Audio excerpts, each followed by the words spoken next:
em nome de Jesus, trazendo então a ministração da palavra. Vamos caminhar aqui nas Escrituras e na graça do Senhor. Prepare o seu coração se você ainda não preparou. Deus tem mais para a sua vida.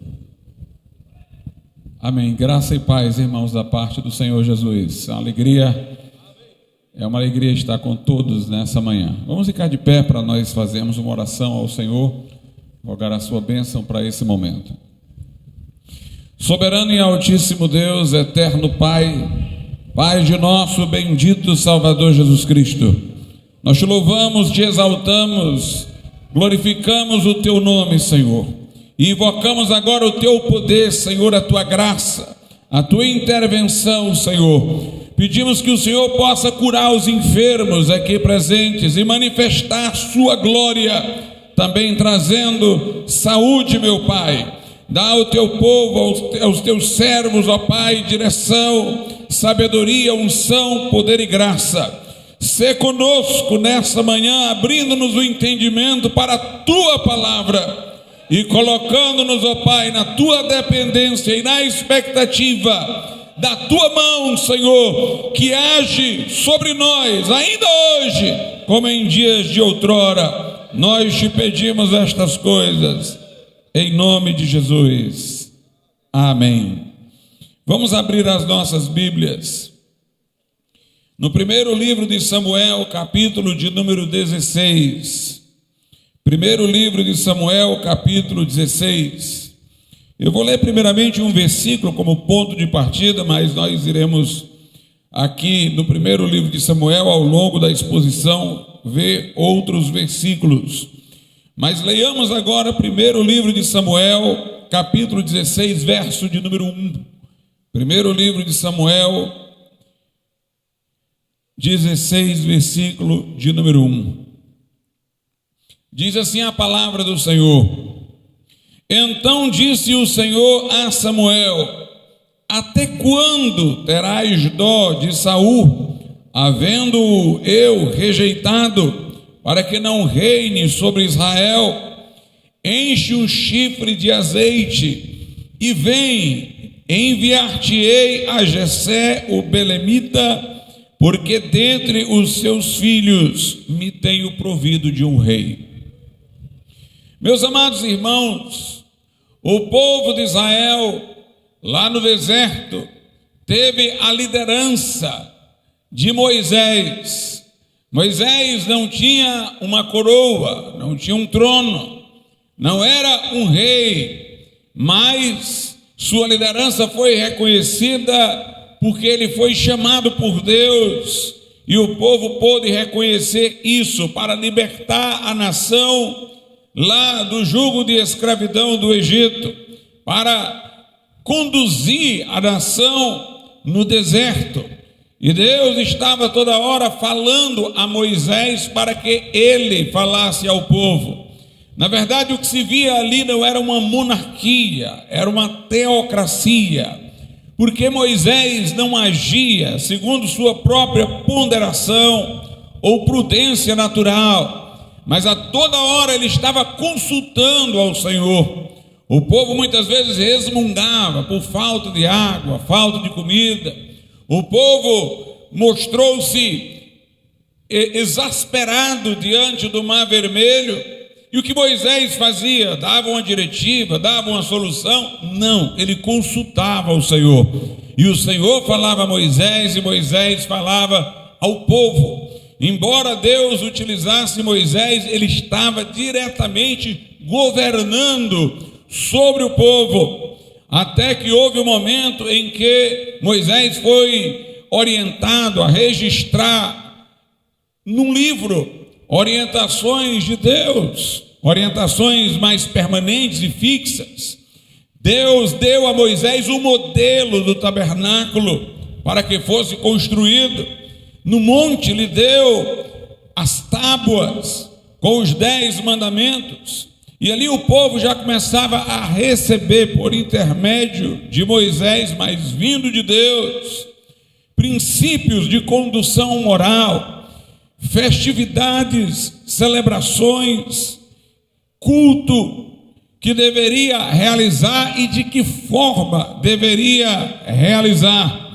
Mas obviamente tudo aquilo ali funcionaria dentro de uma espontaneidade. Quem iria realizar os serviços do templo, do culto, não era mais Moisés, eram os sacerdotes. A lei com as orientações morais deveria ser posta em prática por cada um que, conhecendo os termos do livro da lei de Moisés, saberiam de que maneira deveriam conduzir-se.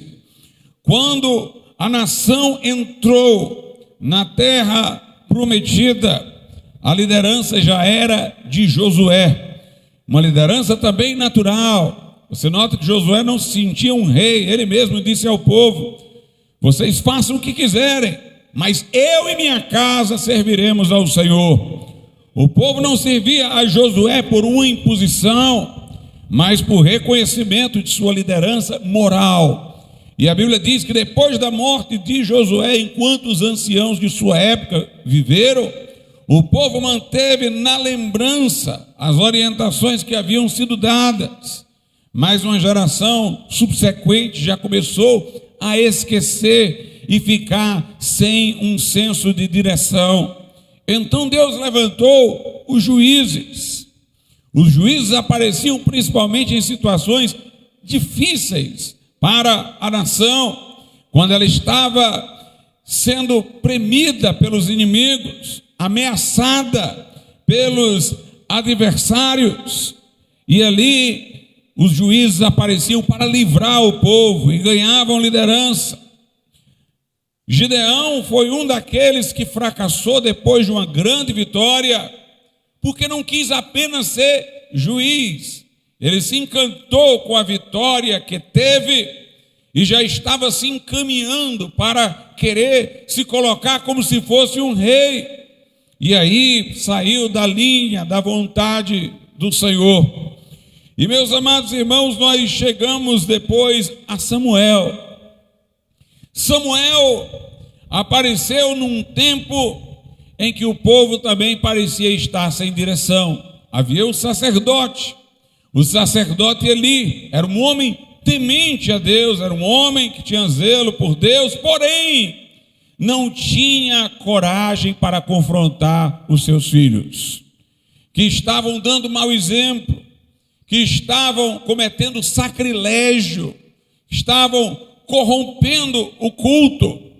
Um homem de Deus, mas um homem sem força para alinhar a sua própria casa.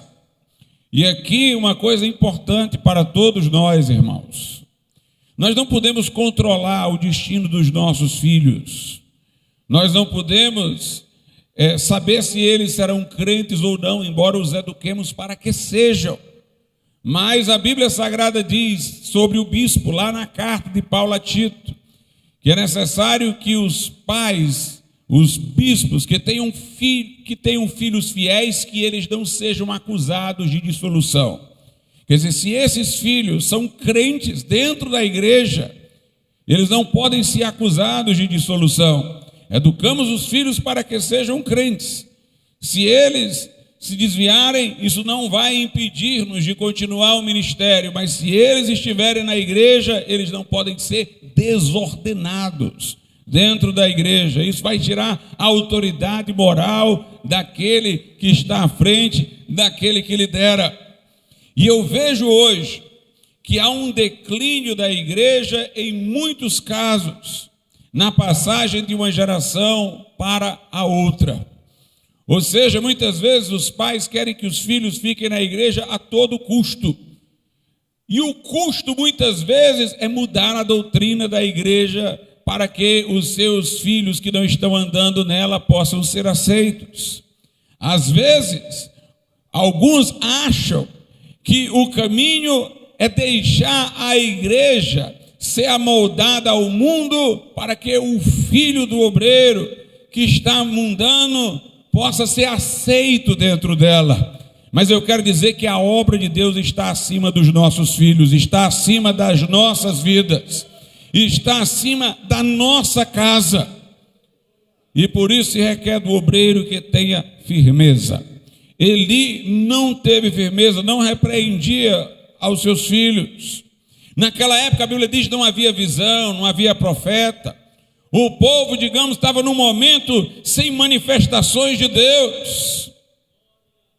Um período que de certa maneira até parece com os dias de hoje em parte. Não vou dizer que estamos sem manifestação de Deus, mas nós já tivemos dias melhores, irmãos. Nós já tivemos dias melhores. Tivemos dias com menos tecnologia, com menos opções.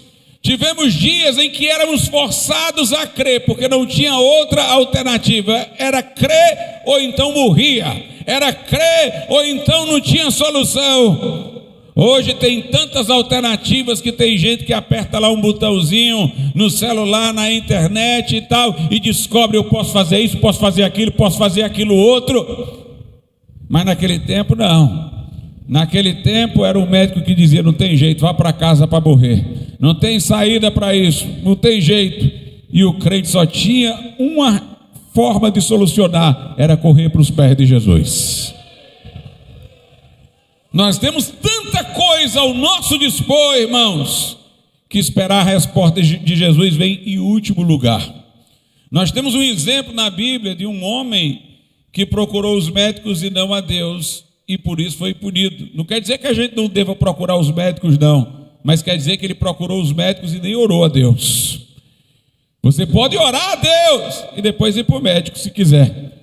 Eu estou orando aqui ao Senhor e Deus pedindo a Ele que me dirija. Aí eu vou prosseguir, mas eu vou lá. Se Deus quiser usar o médico, vai usar. Se não quiser, vai usar outra coisa. Mas eu coloquei primeiro nas mãos de Deus. Mas o rei lá, relatado na Bíblia, sem orar, ele foi aos médicos, como se neste mundo houvesse a resposta final. Mas a resposta final está em Deus. Está no Senhor. É preciso a igreja voltar a esperar de Deus, irmãos, esperar a manifestação do poder de Deus no nosso meio. Eu tenho pregado muitas vezes ultimamente na minha igreja sobre o poder do Espírito Santo, sobre os dons espirituais, sobre cura divina, porque eu digo lá, irmãos, hoje em dia essa geração nova não gosta de sair de casa, só gosta de ficar diante de uma tela, de notebook, de celular. Essa geração nova que tem aí não gosta de evangelismo pessoal, de pregação em praça, gosta de fazer só vídeo, propaganda ali no YouTube e mandar um vídeo e fazer uma cena bonita e colocar uma música e uma foto e um versículo para ver se chama alguém para ir para a igreja através disso. E nós estamos espetacularizando para trazer pessoas para a igreja, e é cada vez alguém querendo fazer uma coisa mais gigante, mais atraente, mais colorida, mais cheia de imagens, mais emocionante, mais cativante. E nós temos esquecido de ir ao homem que está na sarjeta. E nós temos esquecido das praças, dos cultos campais, do evangelismo pessoal. Mas muita gente também tem deixado de ir para essas coisas porque acha que não está dando fruto. E não está dando fruto, talvez, irmãos, porque exatamente nos está faltando o poder de Deus.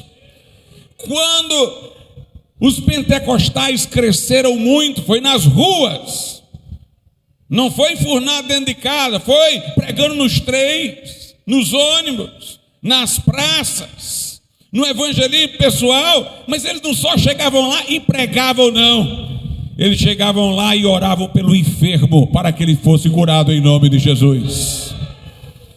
Eles expulsavam os demônios.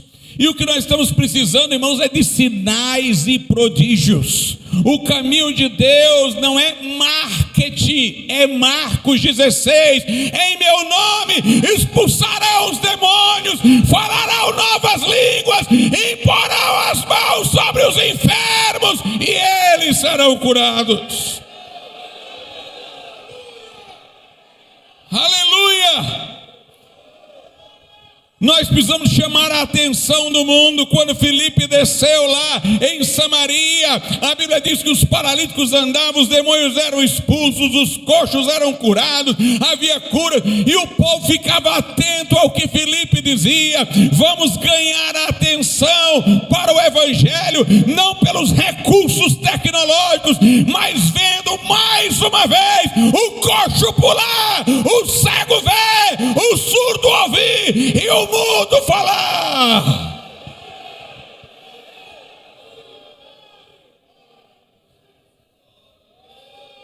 Pedro e João foram presos, ameaçados para que não falassem no nome de Jesus. A igreja infante inicial ficou amedrontada com isso. 2 de seus principais líderes haviam sido presos depois de uma cura miraculosa de um coxo.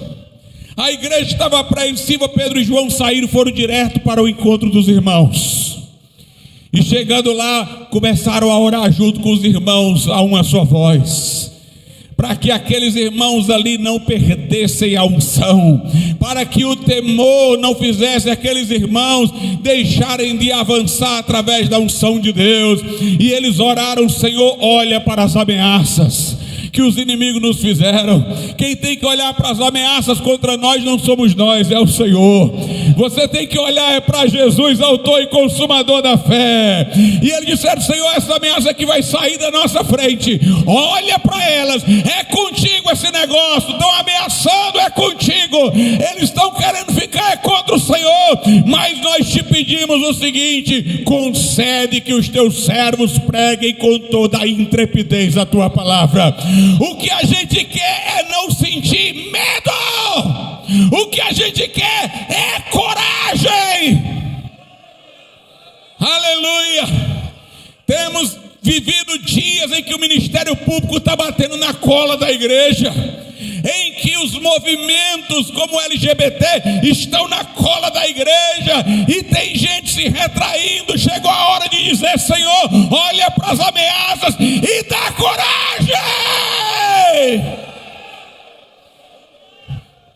E concede que preguemos com toda a intrepidez a tua palavra, enquanto, veja a oração como é que foi, enquanto estendes a mão para curar.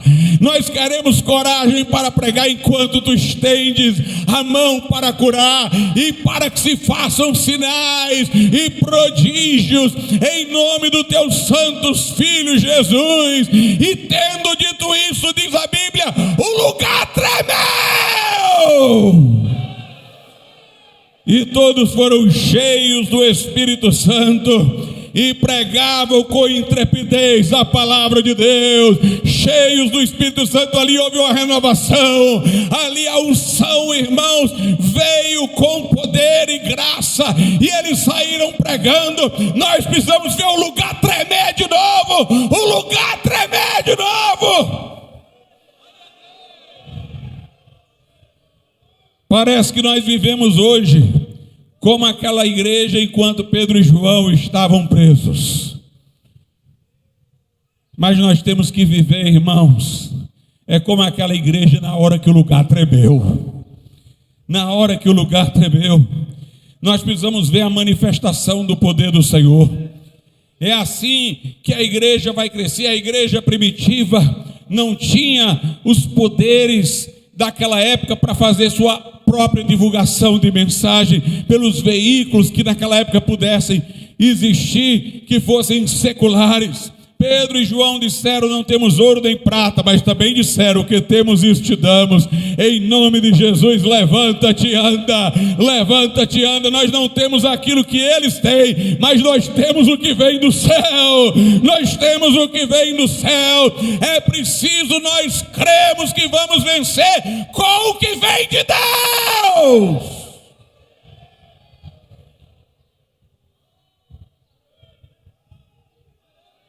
Aleluia,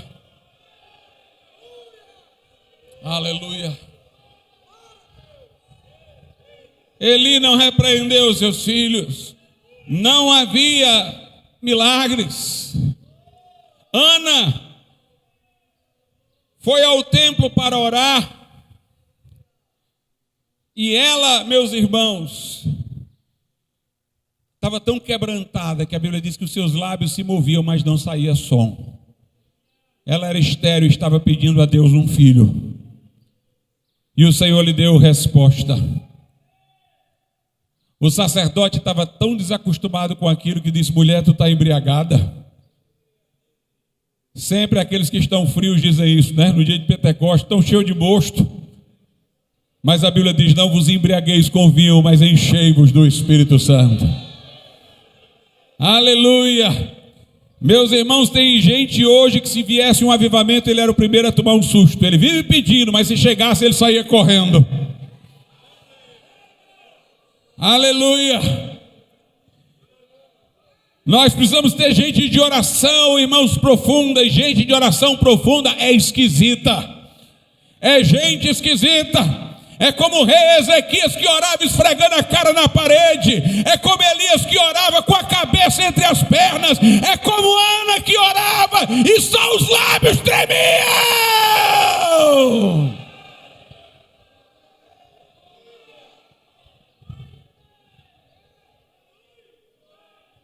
Nós às vezes lemos a biografia de Finney e pensamos que esse grande avivalista, cujo ministério com outros que o acompanharam resultou na conversão de 500 mil pessoas.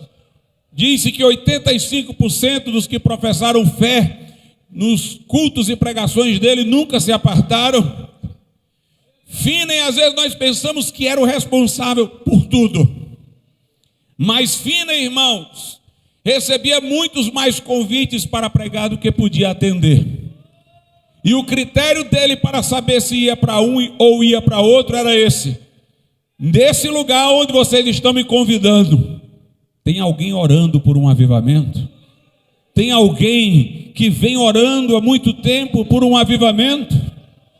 Não era só Finney, era a oração de alguém. E teve um lugar para onde ele foi que o homem disse: pastor, tem uma pessoa lá orando, uma senhora idosa, mas todo mundo a reputa por fanática. Eu vou lhe ser sincero, ela é muito esquisita e eu tenho a ligeira impressão que ela é doida. Finney disse: então é para lá que eu vou. E foi lá e a glória desceu. E a glória desceu naquele lugar onde estão os doidos, irmãos. Onde estão os doidos? Onde estão homens e mulheres de oração? Onde estão os que creem no Deus que pode fazer mais do que pedimos ou pensamos? Aleluia! Aleluia!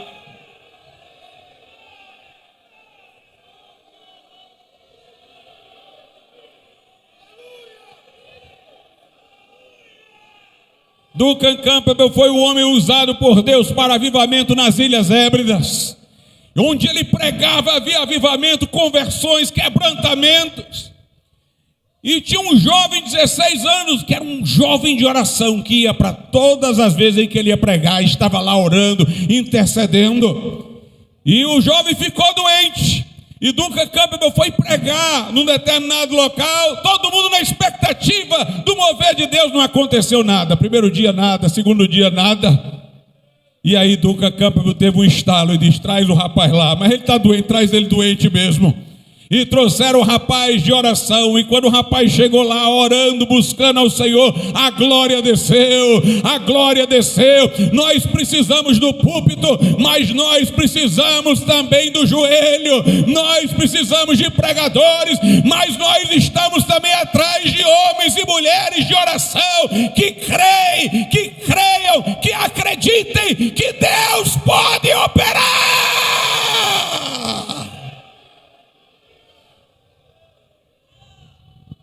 Nos dias de hoje, Eli estranhou Ana, porque há muito tempo que não via coisa daquele tipo. Mas o filho que veio foi Samuel, que ela consagrou ao Senhor, que foi criado sob a tutoria de Eli. E meus irmãos, Deus que estava silente, falou novamente. Estavam dormindo Eli e Samuel, e Deus: Samuel, Samuel. E Samuel ia até Eli pensando que era Eli que o tinha chamado. Ele disse: não, pode dormir, não fui eu não. Aconteceu mais de uma vez, até que o próprio Eli entendeu. Quando tu ouvires a voz, Samuel, diz: fala que o teu servo ouve. É o Senhor que te chama. Quando Deus chamou novamente Samuel, Samuel respondeu. E meus irmãos, entre as coisas que Samuel ouviu e que teve que dizer para Eli, foi o juízo que viria sobre a casa de Eli. Que coisa dura para dizer. Tem gente aí com idade, irmão, sem coragem de dizer a verdade para o povo. E um menino teve coragem de dizer para um sacerdote: eu não vou falar, eu sei que é, mas não vou pregar na congregação. Se não tem gente que vai se espantar, se não tem gente que não vai gostar, mas é a verdade, meu irmão, está na Bíblia. Abre a tua boca, porque um menino falou com o sacerdote a verdade, teve mais coragem do que você.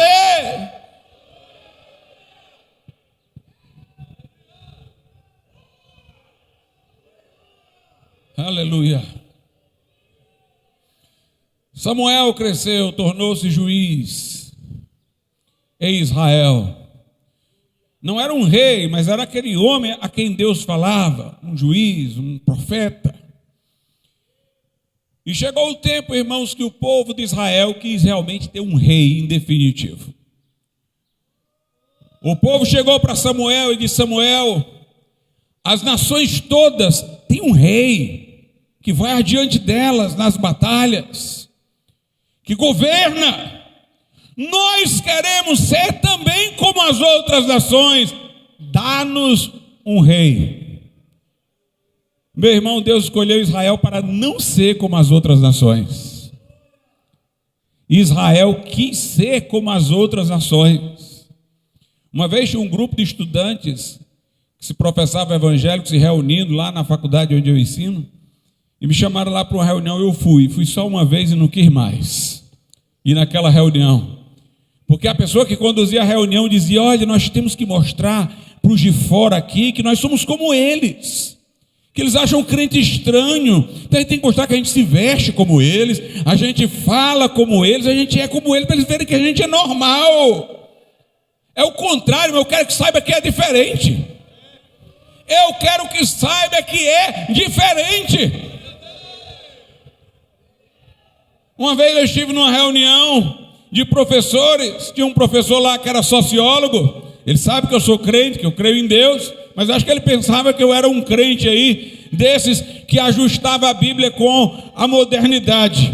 Alguém falou lá em anjo, aí ele pegou e disse: não, em anjo ninguém acredita, nem o professor Glauco acredita em anjo. Eu disse: eu acredito em anjo, acredito que existe o diabo, e eu acredito em céu e inferno. Ele: opa! Nós temos, irmãos, é que mostrar que nós somos diferentes. Mostrar que nós somos diferentes. Eu não quero que pense que eu sou igual a todos os outros. Não, sou diferente mesmo. Eu estou caminhando para Jerusalém. Eu sou cidadão do céu e não daqui. Eu quero é que me estranhe mesmo. Que me estranhe mesmo. Porque nós somos diferentes.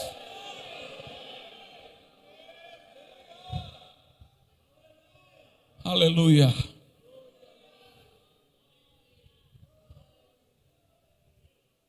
Toda vida que o crente não quer ser diferente, peca. A mulher olhou para Pedro quando Jesus foi conduzido preso. Pelo jeito de Pedro, disse: é um discípulo dele. Notou que ele era diferente. Esse aqui é um deles. Aí Pedro: não sou não. Não sou não. Aí negou Jesus. Mas a mulher notou. E ele negou. É preciso, irmãos, que a gente queira mostrar que é diferente. A luz não é para ficar debaixo do alqueire, nem do vaso, nem da cama. A luz é para ficar no velador. Nós somos uma cidade iluminada sobre o monte. Brilhe a vossa luz entre os homens, para que vejam vossas boas obras e glorifiquem o Pai que está nos céus. E aquele povo disse: Samuel, nós queremos ter um rei, nós queremos ser como os outros povos. Samuel se entristeceu, irmãos. Mas é interessante como Deus é. Deus repreendeu a tristeza de Samuel. Veja só por quê. lá no primeiro livro de Samuel,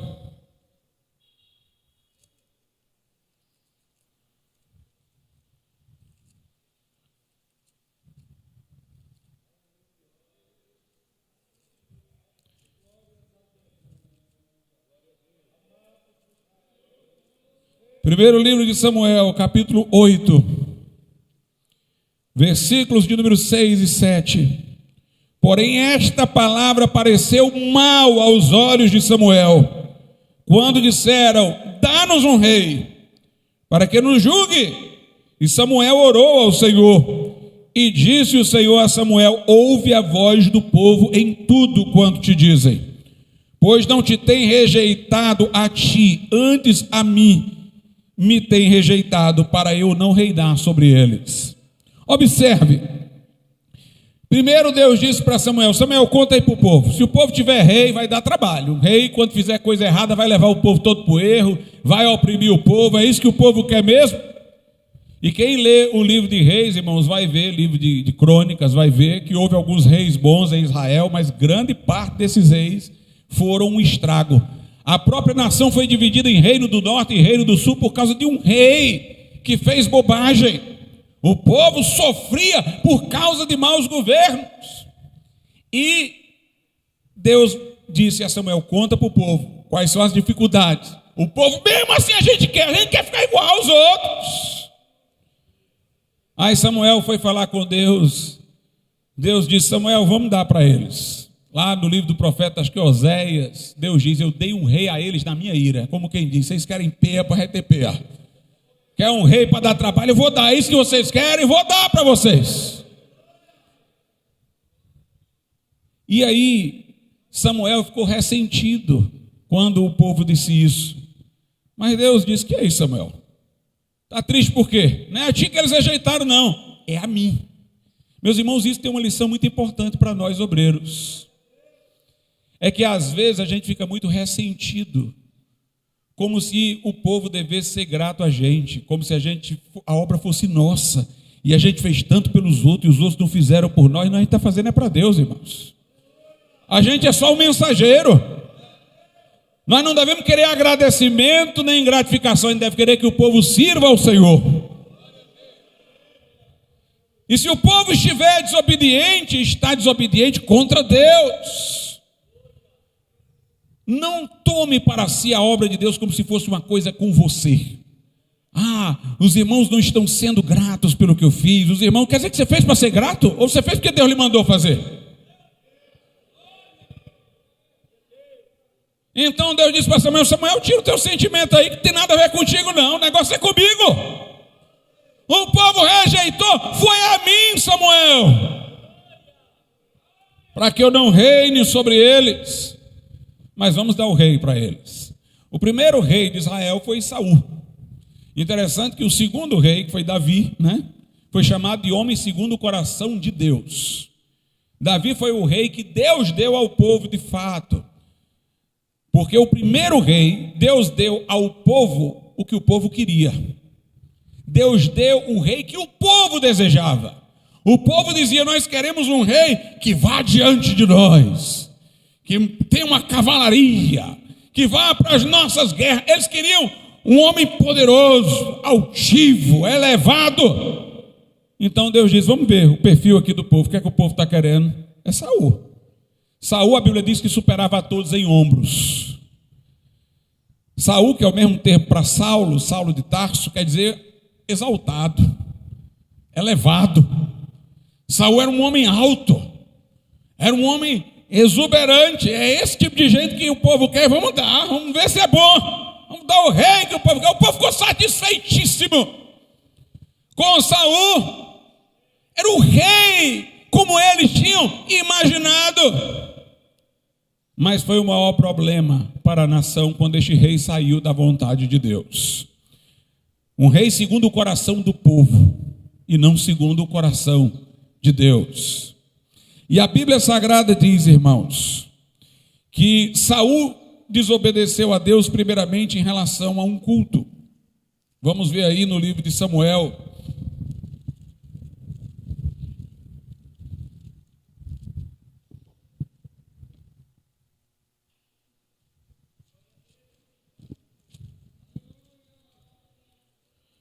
no primeiro livro de Samuel, capítulo de número 13, a partir do verso 8. E esperou Saul 7 dias, até ao tempo que Samuel determinara. 13, verso 8. Não vindo, porém, Samuel a Gilgal, o povo se dispersava dele. Então disse Saul: trazei-me aqui um holocausto e ofertas pacíficas. E ofereceu o holocausto. E sucedeu que, acabando ele de oferecer o holocausto, eis que Samuel chegou, e Saul lhe saiu ao encontro para o saudar. Então disse Samuel: que fizeste? Disse Saul: porquanto via que o povo se espalhava de mim, e tu não vinha nos dias aprazados, e os filisteus já se tinham ajuntado em Micmas, eu disse: agora descerão os filisteus sobre mim a Gilgal, e ainda a face do Senhor não orei, e constrangi-me, e ofereci holocausto. Então disse Samuel a Saul: procedeste neciamente, e não guardaste o mandamento que o Senhor teu Deus te ordenou, porque agora o Senhor teria confirmado o teu reino sobre Israel para sempre. Porém agora não subsistirá o teu reino. Já tem buscado o Senhor para si um homem segundo o seu coração, e já lhe tem ordenado o Senhor que seja capitão sobre o seu povo, porquanto não guardaste o que o Senhor te ordenou. Meus amados irmãos, Saul deveria ter esperado por Samuel para fazer um sacrifício ao Senhor. Samuel é que tinha este ofício, não Saul.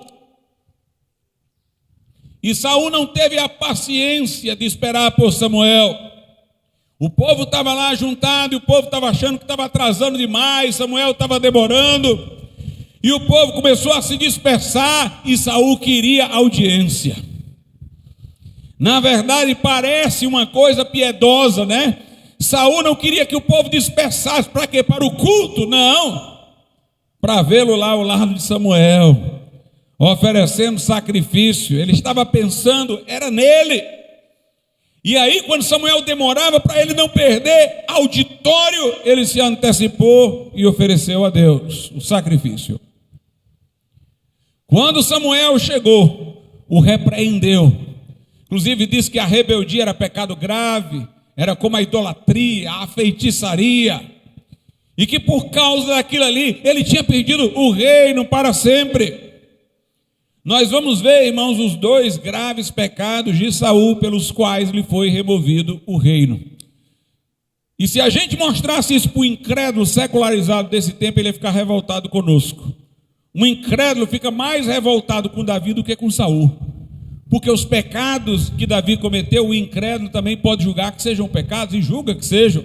Davi cometeu um adultério e fez o esposo da mulher com quem adulterou ficar numa situação que ele ficou vulnerável para morrer, e ele de maneira indireta foi responsável pela morte do homem. Davi se arrependeu profundamente disso que fez, e uma maldição ficou na sua casa, mesmo Deus tendo perdoado por causa disso. Mas era um pecado horizontal contra um ser humano em relação a uma mulher, e os incrédulos abominam isso. Mas Saul não, os pecados de Saul foram pecados na linha vertical. Um dos pecados foi esse, o outro vai ser na mesma direção, daqui a pouco nós vamos ver, mas um foi esse, foi começar um culto antecipado, em vez de esperar Samuel. E os incrédulos dizem: como é que pode Deus rejeitar um homem, ser tão duro com este homem? Porque ele não esperou Samuel. Mas eu quero dizer uma coisa: Davi se arrependeu dos pecados que cometeu e levou o fardo a vida toda. Saul não se arrependeu de nada, se endureceu cada vez mais até ficar endemunhado, conforme a Bíblia diz. Ele não se arrependeu, ele buscava a sua própria glória. Davi entendeu que o sacrifício agradável a Deus é o espírito quebrantado e contrito, e se humilhou. Mas Saul foi arrogante até o final. Mas este mundo não vê pecado nas relações verticais, só nas relações horizontais. Mas nosso pensamento não é conforme o do mundo, irmãos. Para nós é grave alguém desobedecer a Deus diretamente, muito mais grave do que qualquer outra coisa. E Saul transgrediu, e Deus disse que o reino seria tirado de Saul por causa disso.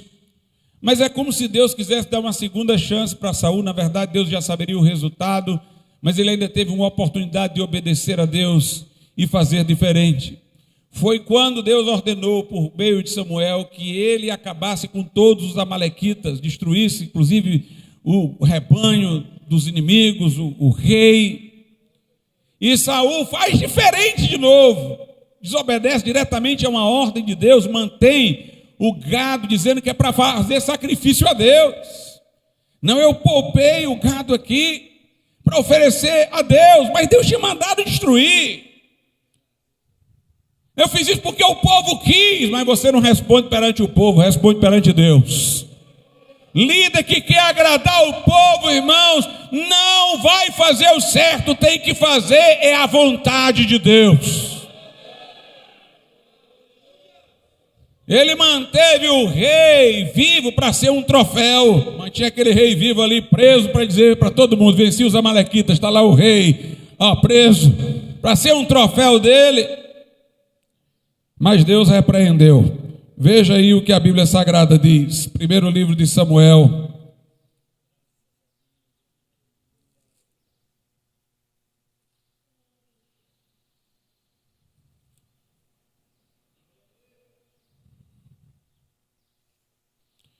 Primeiro livro de Samuel, agora versículo de número 32.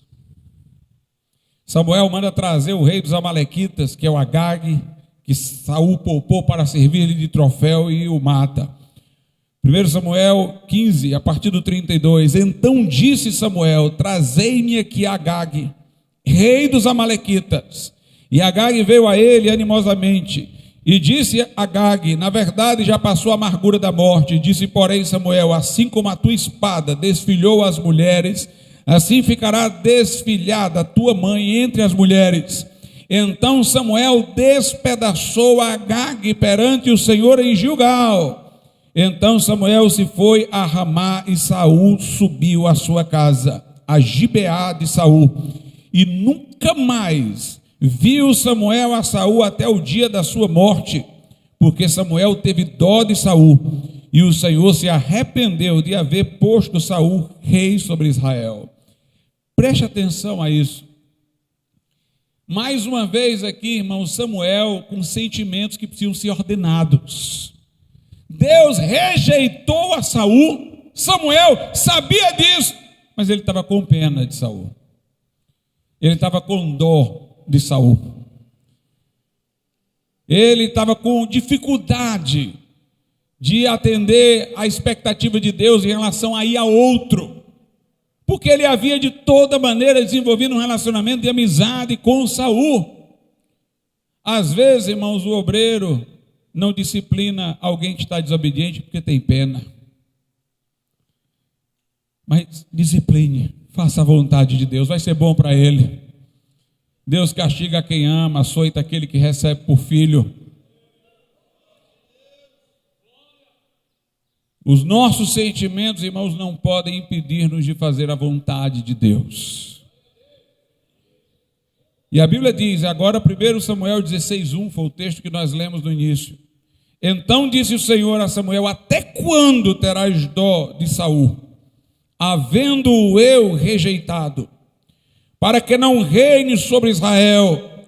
Enche um chifre de azeite e vem, enviar-te-ei a Jessé o belemita, porque dentre os filhos, entre os seus filhos, me tenho provido de um rei, que era Davi. Às vezes, irmãos, a vida não está andando, porque a gente está apegado a uma unção que já passou e Deus quer dar uma nova. Saul foi ungido, o Espírito Santo se apoderou dele, mas aqui já tinha passado, agora a unção era para outro. Samuel estava atrasado, ainda tendo dó de Saul, ainda querendo voltar atrás, quando Deus já estava caminhando para diante. Se você quer ver a glória de Deus, então caminhe com o Senhor.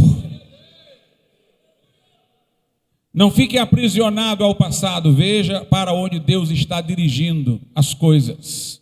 Não estou falando de mudar a doutrina, essa não muda, porque Deus não muda. Eu estou falando da direção do Senhor. A direção do Senhor para a obra de Deus. Nós temos que ver essa direção. A Bíblia diz que quando o povo estava no deserto em direção à terra prometida, a Escritura diz que o povo, quando a nuvem parava, a nuvem da glória de Deus parava, o povo acampava. Quando a nuvem se movia, todo mundo removia o acampamento e caminhava. Siga a nuvem, meu irmão. Siga a nuvem. Ela parou aqui, você parou. Ela andou, não fique aqui não. Porque a unção não está fixada numa coisa, num lugar. Não é você que segura a unção, você tem que seguir a unção de Deus. Siga a unção de Deus. Não fique aprisionado a Saul. Se Deus já está querendo operar através de Davi, vá adiante, siga em frente. É interessante, irmãos, como Deus fez ao longo da história. Os reformadores protestantes, eles foram usados por Deus de uma maneira bem diferente, porque naquela época a imprensa havia sido inventada, eles escreveram livros, falaram em língua vernácula e Deus abençoou muita gente, foi atingida pelo Evangelho. No século XVIII, o povo tinha já toda essa literatura, mas não estava mais acordado. O século XVII foi o século de maior produção na Inglaterra de literatura cristã devocional bíblica pelos puritanos, mas o século XVIII já estava morto. A imprensa já não estava fazendo aquele efeito que tinha, as pessoas liam, mas não eram mais impactadas. Aí Deus usou os pregadores de rua.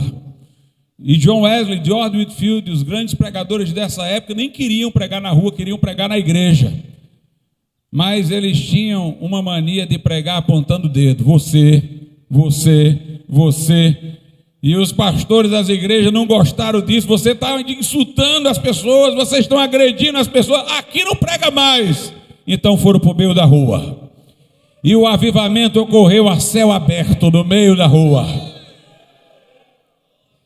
O avivamento metodista foi se institucionalizando e agora já estava havendo uma onda de frieza.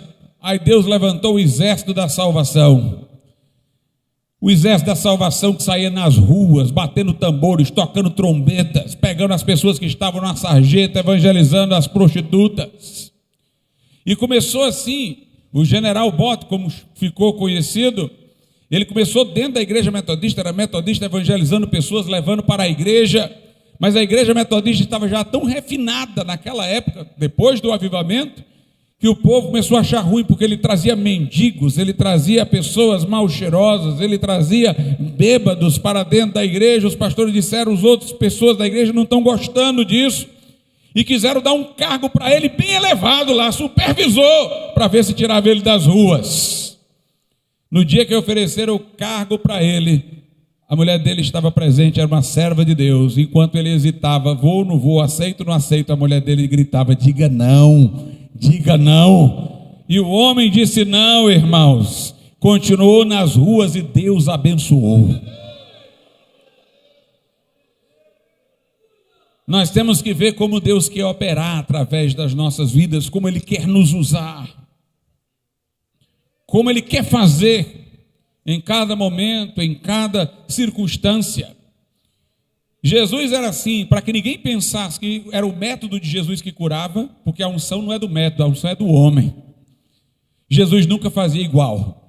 Jesus impunha as mãos sobre os enfermos, ele era curado. Aí trazia o outro enfermo, já sabemos o que ele vai fazer, ele vai impor as mãos. Aí não, Jesus dava ordem, vê, aí ele via. Aí vinha o terceiro, já sei o que ele vai fazer, ou ele vai dar uma ordem, ou ele vai impor as mãos. Aí ele cuspia no chão, fazia lodo e colocava. Aleluia, o nosso Deus faz maravilhas, irmãos. Não é o método, nós não somos curandeiros, é o poder de Deus. Um dos maiores pregadores pentecostais foi Smith Wigglesworth, que foi um encanador, que se tornou um grande pregador e Deus usou poderosamente em cura divina. Este homem, irmãos, é a lenda do século XX. Quem lê a história dele Não parece diferente da história de Paulo. Morto ressuscitou, paralítico andou, cego viu, surdo ouviu. Deus usou este homem poderosamente. Interessante que uma vez ele foi orar por um enfermo que estava acamado, e ele terminou de orar para que ele fosse curado, orou em nome de Jesus e saiu desiludido porque não aconteceu nada. Quando ele estava no caminho saindo, Jesus falou com ele e disse: olha, você confiou na sua oração, você fez a sua oração toda fervorosa, e no final disse aí, sem graça, em nome de Jesus, mas é o meu nome que levanta o enfermo. Smith Wigglesworth voltou para o quarto do homem correndo, não voltou orando não, voltou gritando: Jesus, Jesus, Jesus. A glória desceu, a cama começou a se balançar, o homem deu um pulo da cama e saiu andando e glorificando a Deus. E quando ele foi pregar na Suécia, a convite de Lewi Pethrus, que foi quem ajudou muito Gunnar Wingre aqui no Brasil, e Daniel Berg. Quando ele foi pregar lá, as autoridades suecas disseram: este homem é um curandeiro, ele hipnotiza as pessoas, como é que pode? Ele fala com o paralítico anda. Acusaram ele de hipnotismo, até o pastor Lewi Pethrus teve que ir depor. E no final as autoridades disseram: nós vamos permitir que você pregue, mas você não vai poder hipnotizar ninguém, você não toca em ninguém, não impõe as mãos sobre ninguém. Smith Wigglesworth foi pregar, e quando ele terminou de pregar, ele disse: irmãos, não permitiram que eu pudesse impor as mãos sobre vocês, mas Jesus não precisa das minhas mãos para curar. E nós vamos fazer agora o seguinte: você vai impor as mãos sobre você mesmo. O cego aí, bote a mão no olho, o surdo no ouvido, o que tem problema na perna para andar, coloque a mão na perna e nós vamos orar. E quando ele começou a orar, irmãos, um cego gritou que estava vendo, um surdo gritou que estava ouvindo, e a glória desceu.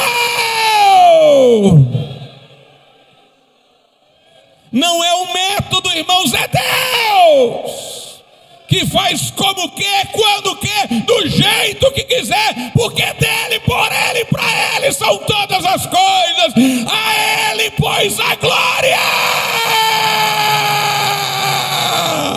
hoje e eternamente.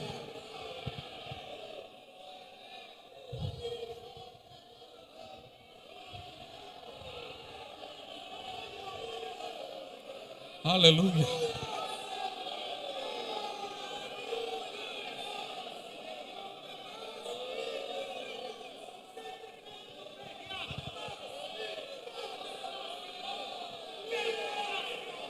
Aleluia! Aleluia! Recebe a cura, meu irmão! Recebe o poder de Deus na tua vida! Recebe uma nova unção! Recebe renovação espiritual! Recebe fogo! Aleluia!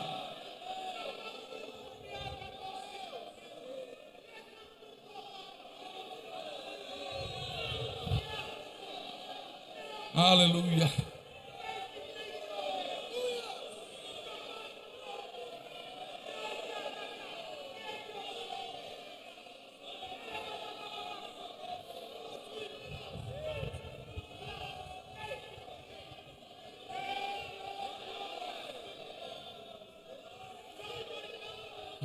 Aleluia.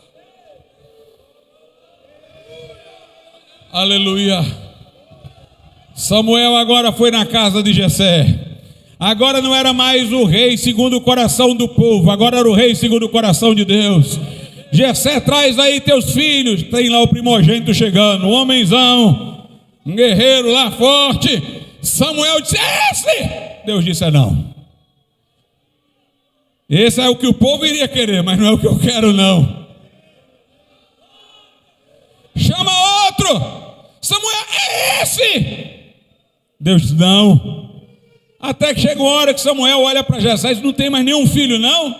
Jessé diz: tem um menino aí, mas ele está cuidando das ovelhas lá fora, não deve ser esse aí não. Nem apresentei porque não acho que era ele. Pois manda chamar. Aí lá vem Davi, com cabelo ruivo, aspecto gentil, não a aparência de um guerreiro. Deus diz: esse, porque Deus não vê como o homem vê. O homem vê o exterior, diz o Senhor, mas Deus vê o coração.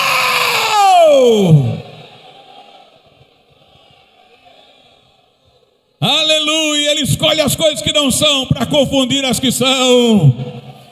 Ele escolhe as coisas que não são para confundir as que são. Escolhe os pequenos para, meus irmãos, confundir as coisas grandes. Quando Gideão veio com o exército para enfrentar os inimigos, Deus disse: é muita gente. Desse número aí, vão pensar que foram vocês que ganharam pela força, vão ter que saber que fui eu. Manda os covardes embora, os tímidos embora. Mandou, foi um bocado. Tem muita gente ainda. Agora leva o pessoal para beber água. Quem descer e colocar água na boca com a mão, esse fica. Quem descer, ou melhor, quem descer, fica e não prossegue. Quem trouxer a água com a mão, vai. Diminuíram mais.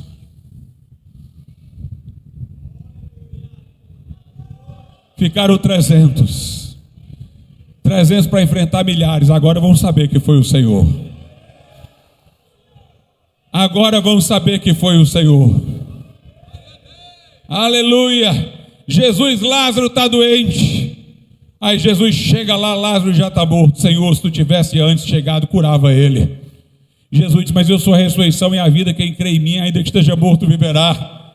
Eu sei, Senhor, no último dia lá vai ter ressurreição. Não, vai ser agora. Abre aí a pedra. Mas já cheira mal, Senhor. Eu não te disse que se creres verás a glória de Deus? Lázaro, sai! E o morto sai. O nosso Deus faz quando ninguém imagina mais que possa ser feito.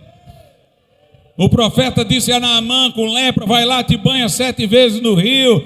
Naamã ficou revoltado. Eu pensei que tu ia levantar a mão para o céu aí, rogar a Deus, vai me mandar me banhar no rio. Lá na minha terra tem rio melhor do que esse aí. O moço disse: olha, se ele tivesse dito uma coisa difícil, tu faria. Vai lá, faz, não custa nada, tá bom. Banha uma, continua leproso. Banha 2, continua leproso. 3, 4, 5, 6, nada tinha mudado. Banha a 7ª, sai curado para a glória de Deus.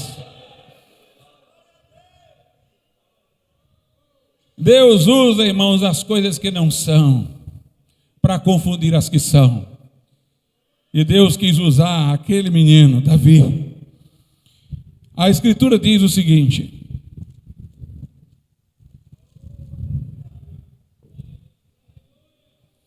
primeiro livro de Samuel,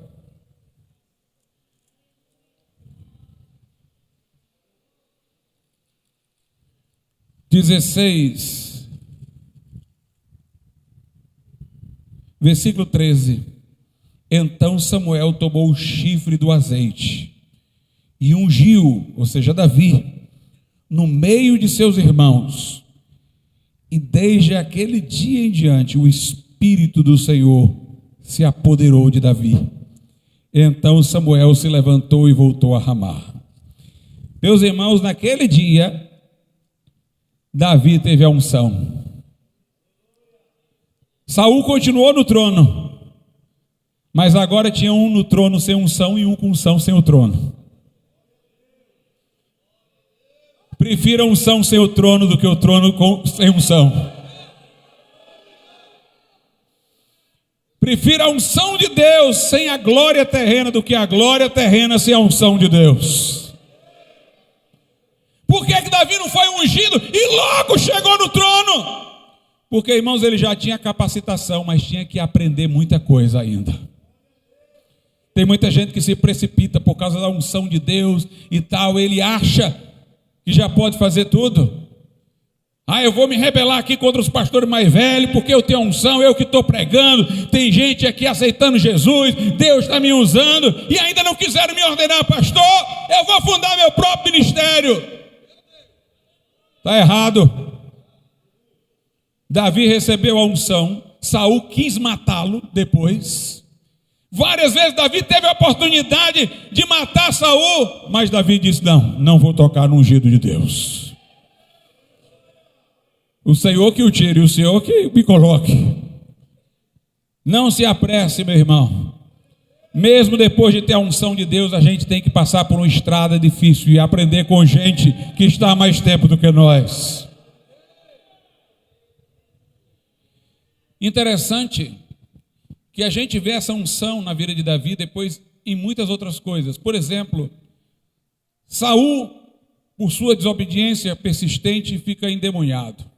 O espírito maligno vem atormentá-lo. 1 Samuel 16, verso 14, o Espírito do Senhor se retirou de Saul e atormentava o espírito mau da parte do Senhor, quer dizer que Deus permitiu que entrasse nele para perturbá-lo.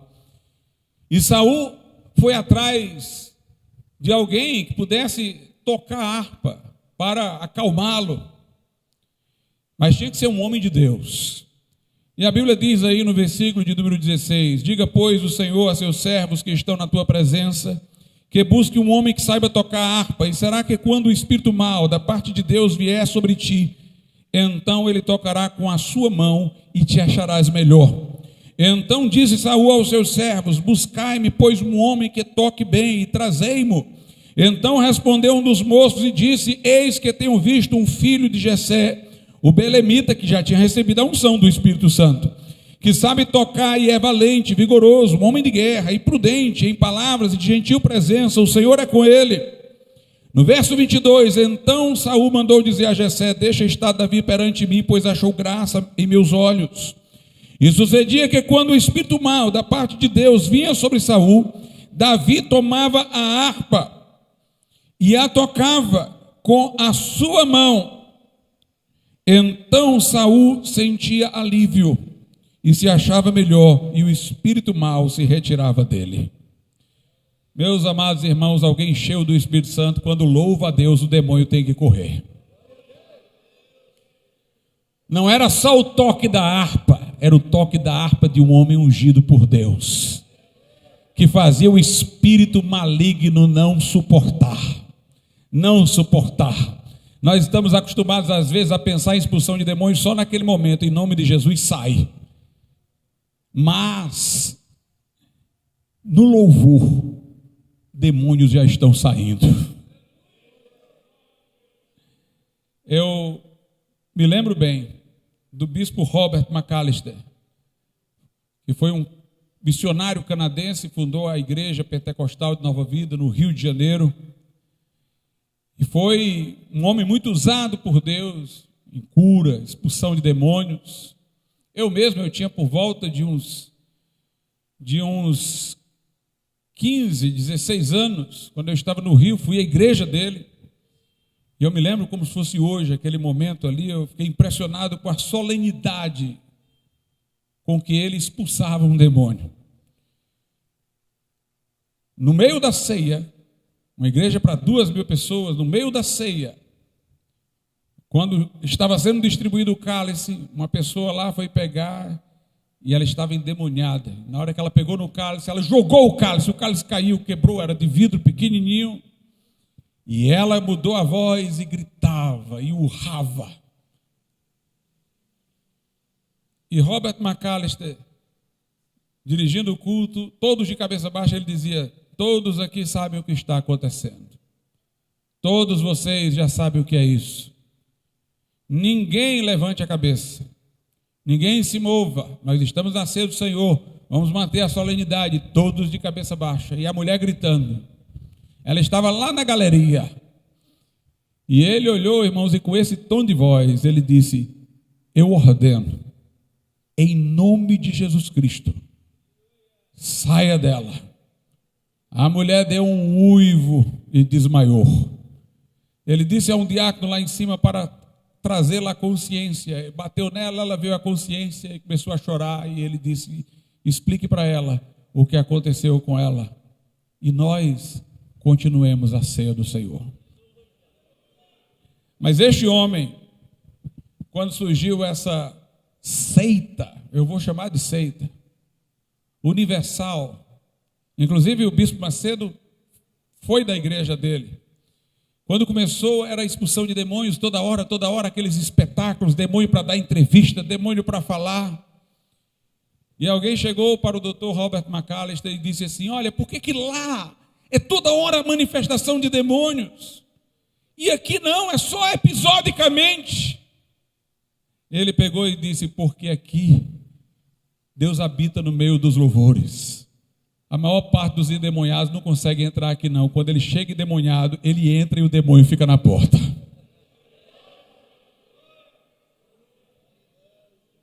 Deus habita no meio dos louvores, irmãos. Quando Davi tocava, o espírito maligno era afugentado de Saul. Mas depois nós temos um outro episódio muito conhecido, que é quando Davi vai levar, a pedido de seu pai, alimento para os seus irmãos que estavam em campo de batalha contra os filisteus.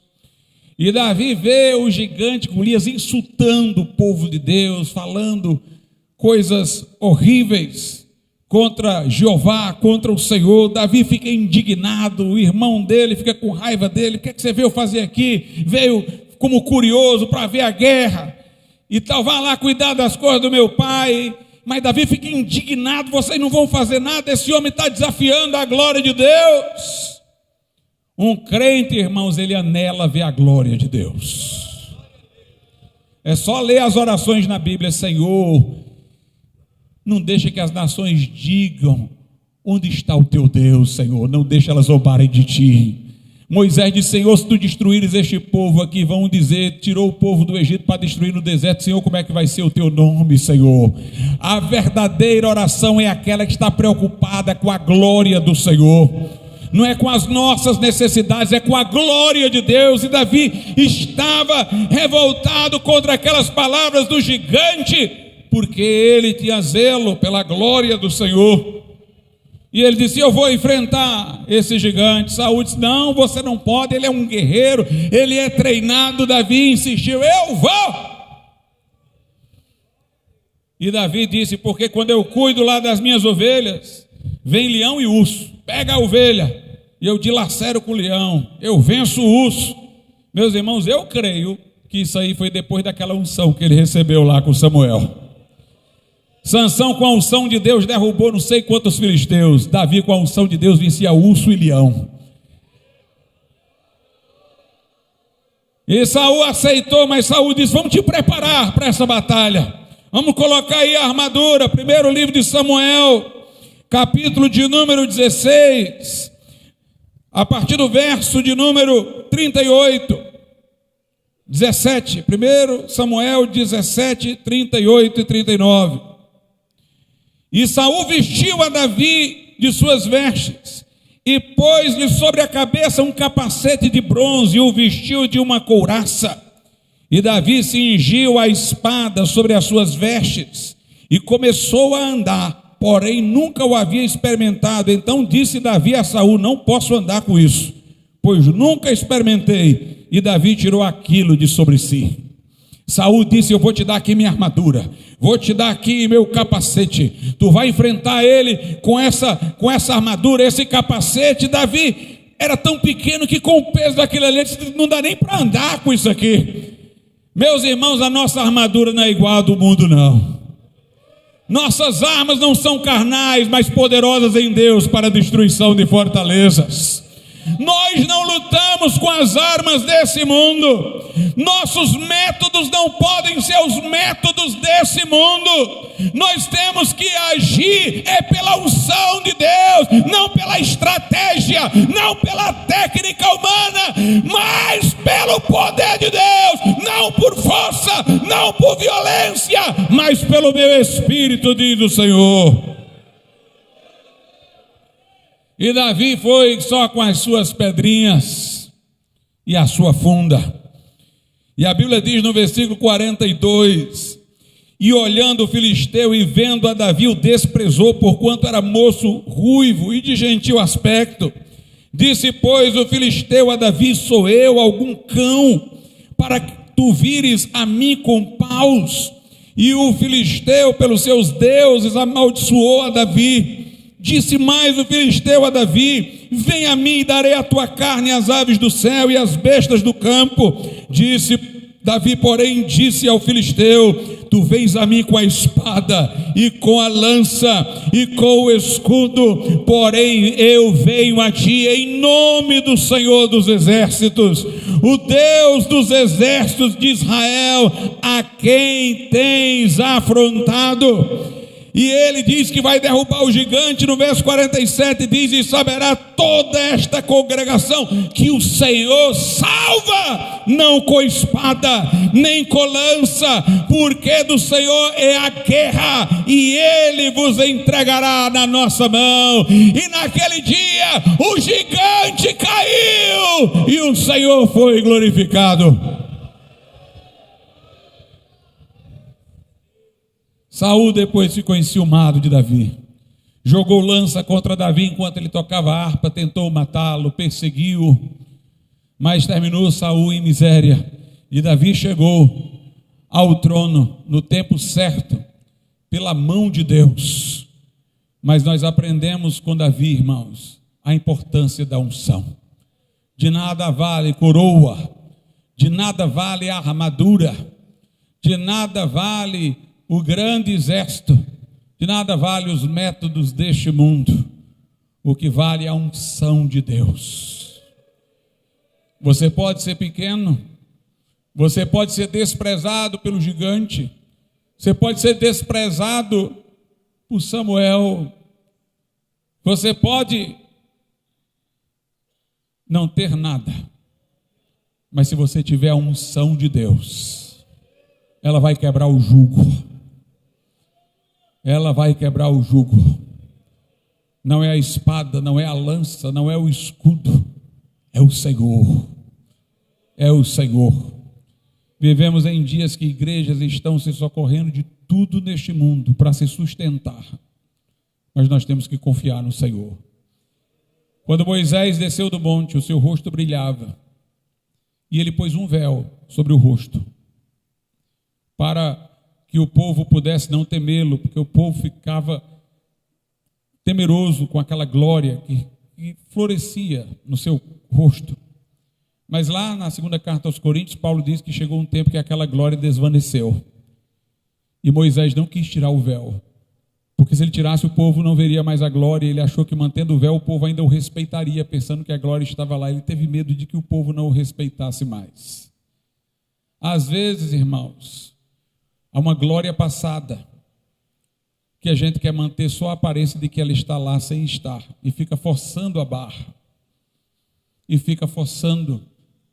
barra, tentando dizer: não, nós estamos perdendo gente, está diminuindo, a gente tem que manter como naquele tempo, então vamos ceder nisso aqui para a gente ter gente, vamos fazer isso, vamos fazer aquilo, aí a pessoa começa a fazer de tudo. Faça como os apóstolos. Quando a situação ficou difícil, eles voltaram para o cenáculo para orar. Não vamos inventar coisas, irmãos. O caminho continua o mesmo. O caminho continua sendo o joelho, buscar a Deus. Ou o Senhor opera, ou então é melhor que a gente padeça e sofra. Mas o que nós queremos é ver o poder de Deus. Se muitos remédios aparecerem, todo mundo vai pensar em utilizá-los, nunca orar. Mas feche todas essas portas e diga: só tem aquele caminho. Só tem aquele caminho.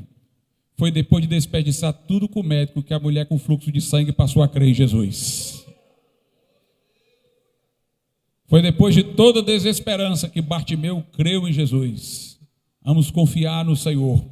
Ele é poderoso para fazer muito mais, além daquilo que pedimos ou pensamos. Deus abençoe os irmãos nessa manhã.